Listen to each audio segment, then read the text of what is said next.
the New Balance Fresh Foam More version 3 and the Nike Zoom X Invincible. Two shoes with thick stack heights, wide bases, and rocker geometries designed to give you max cushions for those long runs. But which of these two shoes is the better recovery shoe? It's time to lace them up and take them for a run.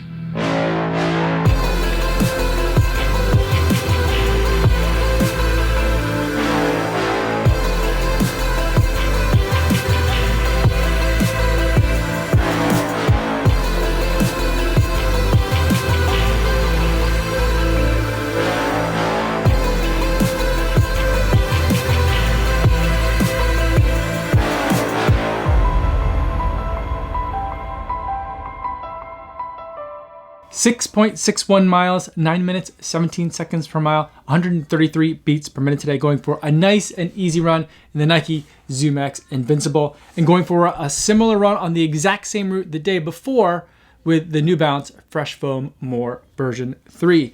Now, before I give you my thoughts on these two shoes as recovery shoes, I do want to go over some disclosures. The New Balance Fresh Foam More version 3 was a pair of shoes sent to me by Roadrunner Sports for the purpose of review, and the Nike Zoom X Invincible is a pair of shoes that I purchased myself. However, in either event, no one's paying me to make this video or to include their shoe in a video, and no one's gonna get a chance to preview any of my footage or my thoughts before you guys get a chance to see this video on YouTube. So with those disclosures out of the way, let's talk about the Fresh Foam More version 3 and the Zoom X Invincible. First, let's go over some specs on these shoes. First, let's talk about the Zoom X Invincible. The story with this shoe is that Zoom X foam, that same foam that's in the Vaporfly, that's in the Vaporfly Next Percent, and in the Alphafly, that same Zoom X foam is in this shoe. The only unique thing about it is that there's no other foam in this. It's all Zoom X, which we've seen Zoom X in other non-racing shoes, but with other things like React foam. We've got nothing but Zoom X foam in this shoe, and there's also no carbon plate, so it's not a racer. It's designed more for your daily training. Speaking of that stack height, we've got 39 millimeters of it in the heel with a 9 millimeter drop, giving us 30 millimeters of that wonderful Zoom X foam in the forefoot. On the outsole, we've got full coverage rubber, which is unusual for a Nike Zoom X shoe, but it's not a ton of super thick rubber, so it still seems to be a relatively thin layer. There's a little bit of kind of exposed part here right in the arch, but for the most part, we've got full rubber coverage on the outsole. On the upper, we've got what Nike is calling Flyknit. It's Flyknit like, those of you who are very familiar with Flyknit, like in the Zoom Fly Flyknit or the Vaporfly 4%. This is a different kind of Flyknit than was in those shoes, but it's a very breathable material nonetheless. And moving towards the back of the shoe, there's a lot of padding and puffiness to try and increase that level of comfort. And then there is a very structured heel in the back here that is going to help keep everything in place. Aiding with some of that structure is this kind of like heel clip that's in the back that's also going to make sure that doesn't wiggle around too much on you as you're going through your gait cycle. This entire package together comes in at a weight of 9.3 ounces. Moving to the Fresh Foam More version 3. In this shoe, we've also got a very tall stack height, 38 millimeters, which actually makes it very close, but a little bit shorter technically than the Zoom X Invincible. And it's got a 4 millimeter drop, so that means that there's more foam in the forefoot at 34 millimeters. The midsole foam is made of Fresh Foam X, which has been a fantastic material by New Balance. It's a bouncy material. It is a soft material, and there's just so much of it here in this shoe. On the outsole, there is some exposed foam here. You're running directly on it, which Fresh Foam X is a material that you can run directly on. But there's also these kind of like squares and pockets of rubber, very thick amounts of rubber as well, that are intended to give a lot of durability and help with some grip. Up top, there's a mesh upper, at least in kind of the forefoot area, which is very stretchy and comfortable. Moving back, there is a little bit less breathability and a little bit less stretchiness as they're hoping to add more structural elements to this shoe. But there is some padding on this tongue. There's more padding though around the heel cup, all the parts that are gonna touch your ankle and your heel. This part, there's a lot of padding back here, even up on this Achilles flare.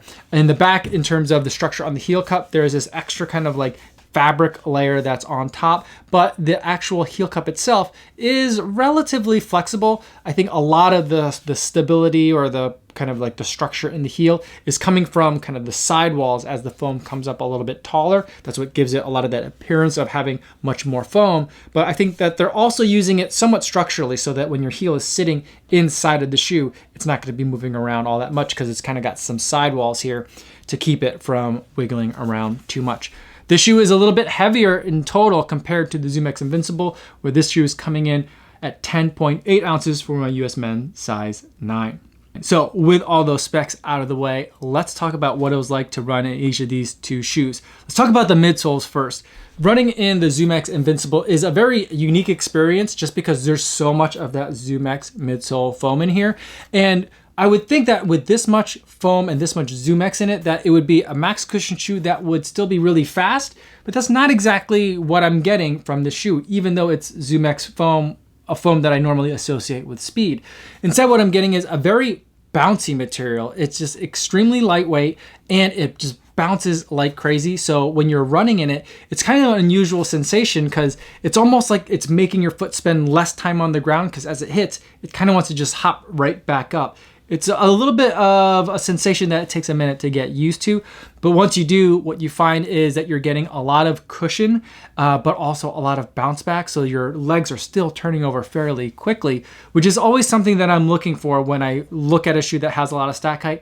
I'm worried that I'm just gonna kind of like sink into it and kind of get stuck, but you definitely don't get that feeling with this shoe with that Zoom X midsole foam in here. But it also does very much want a specific kind of foot strike. I found that for my foot strike, which tends to be a little bit more forefoot, it's a little bit awkward, whereas if I land like very squarely in like the midfoot, that's when I feel like I'm getting a nice like impact absorption and then roll off and bounce all at the same time. That works really well together. It is great for easy runs. It is great for my everyday runs. But I think the thing it does best is when you're going for those longer runs, because it is still pretty lightweight and it does feel relatively snappy when you're trying to set those long run PRs, not necessarily those pace PRs, but those long run PRs, those peak long runs during your marathon training block. That's where I feel like this Zoom X Invincible is being best used. As far as the midsole on the Fresh Foam More version 3, we've got a bunch of that Fresh Foam X material that's in here, and it is a nice and squishy material, at least in the way they've implemented it on this shoe. There's also a very comfortable insole that's in the shoe as well, also aiding not only to the initial step-in comfort, but also helping with that comfort throughout the run. And what both of these shoes have, but what I feel like the Fresh Foam More 3 is utilizing much more effectively, is a rocker geometry. So what that is, it's basically like the front of the shoe kind of curls upward, and it gives you that sensation almost as if you stepped off like the edge of a curb or the edge of a stair and your foot kind of like teeters over the edge. What that ends up happening is that the back of the shoe picks up, and that also helps with making sure that your foot doesn't get stuck when you're in something that's very squishy. Instead, it gets planted, it absorbs all that impact and then rolls forward really well with that rocker, really helping pick up that backside of the foot. And I think that the foam and the rocker are working together really well in this shoe. And if you're looking to set those long run PRs and you want to be as comfortable as possible doing it, I do feel like all that squishy, comfortable foam with that rocker makes it for a very comfortable ride. And because it's got some of the squares in the outsole here, and because of the really wide base that this shoe has, I'm getting some very strong Hoka Bondi vibes. But also because of like the heavy reliance on the geometry in this shoe, I'm also getting just kind of a more old school Hoka vibe just in general. So people that have been enjoying Hokas for a long time and are looking to try something else, but maybe still stay in that max cushion category, I think that this is going to be a very familiar feeling shoe, plus a little bit of something new in there with the Fresh Foam More version 3. Another thing that I think is going to be really important is going to be comfort in the upper.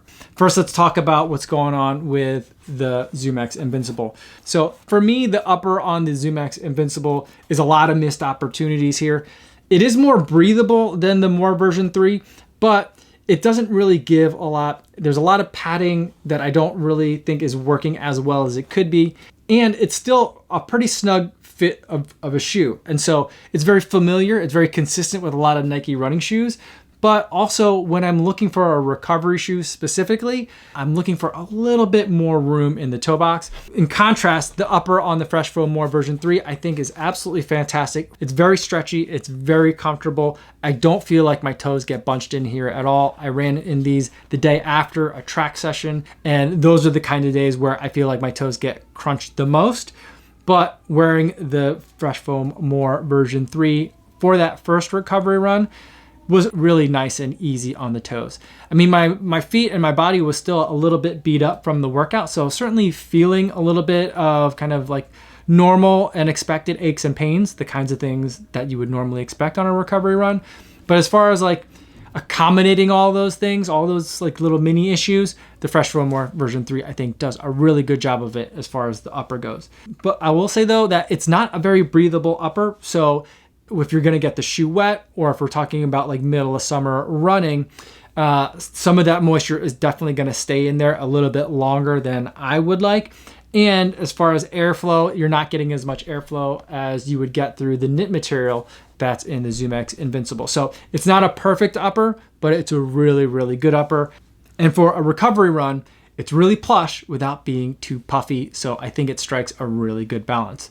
So with all that being said about each of these two shoes, which one do I like more for a recovery shoe? For me, it's easy on this one. I'm gonna go with the Fresh Foam More version 3. It's a shoe that's a real surprise for me this year. I didn't even consider it in the first version. Version 2, I similarly passed because it just didn't seem like a shoe that was interesting to me. And version 3, I was like still on the fence about it, but I'm very glad that I finally got it on feet and had a chance to run in it, because I really like what they're doing with the Fresh Foam More version 3, especially with some of the changes that they made to the 1080 version 11. The Fresh Foam More version 3 doesn't feel like the weird kind of experimental shoe in the lineup anymore. It feels like a part of the New Balance lineup and like the stable of shoes that they have, and it's starting to make a lot more sense. And for a recovery shoe, it's the first one that I'm reaching for in my closet right now. So those are my thoughts on the Fresh Foam More version 3 versus the Zoom X Invincible. Let me know in the comments if you have any questions, or better yet, feel free to stop by the live stream that I do Monday through Friday right here on YouTube. I'd love to interact with you in the chat over there. That's all I have for today, everybody. Thanks so much for making it all the way to the end of the video. Hopefully you guys are staying safe out there on your runs, and I'll see you in the next one. Yo, what's going on?